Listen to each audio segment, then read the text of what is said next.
Hello guys, welcome to Mami Jean Vlog. This is me from Samar, Charot, na nandito ngayon sa Butuan, Mindanao. Ayun guys, ngayon wala tayong travel. Before works lang muna tayo.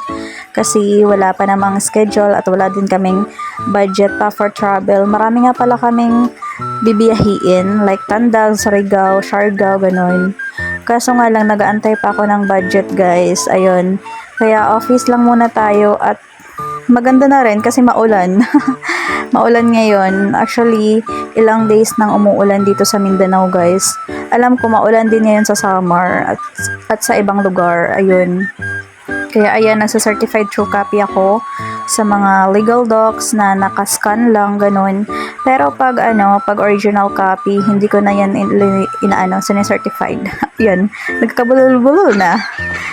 Guys, first time pala natin mag-voice over. At saka, tinatry ko lang. Ayun.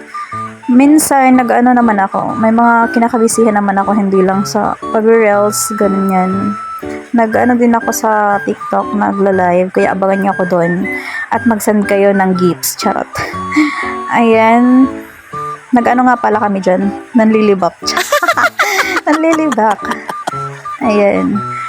So, for today's video is, yun lang muna. Guys, i-follow nyo naman ako sa TikTok, charot. I-follow nyo naman ako dito sa Facebook. Huwag kayong Yung trabaho ko pa nga lang dito guys is marketing, travel, everywhere, anywhere. Actually, ilang years na akong nagta-travel. Minsan nakakapagod na pero kinakaya para sa anak at sa pamilya. Kasi meron din tayong mga pangarap na gusto nating maabot at syempre para mabuhay, hindi magutom. Ayun, kailangan natin magsipag at kahit malayo tayo, minsan homesick kasi ang layo. Mindanao, tsaka minsan lang ako nakaka-uwi. After 3 months, ayun, bago makauwi kasi mahal yung pamasahe sa bus, 1.5. Tinitipid ko na lang, at saka ipapadala ko na lang sana ko kung ipapamasahe ko, diba?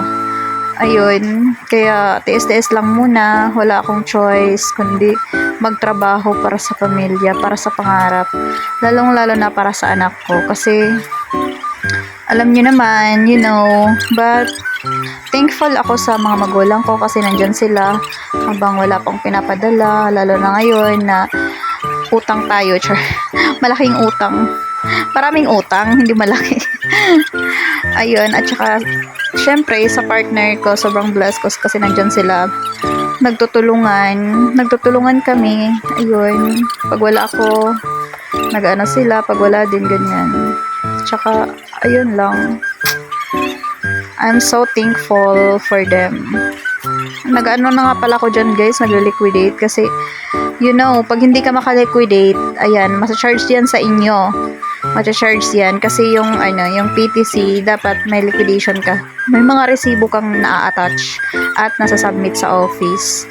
Malalaki pa naman yung mga pinapadala nila sa akin, kaya dapat i-liquidate ko yan. Ayan.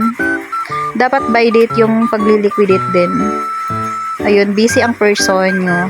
At saka tumatawag din, ganon.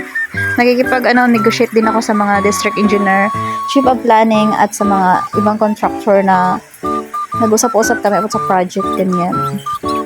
Sobrang blessed ko pa lang today kasi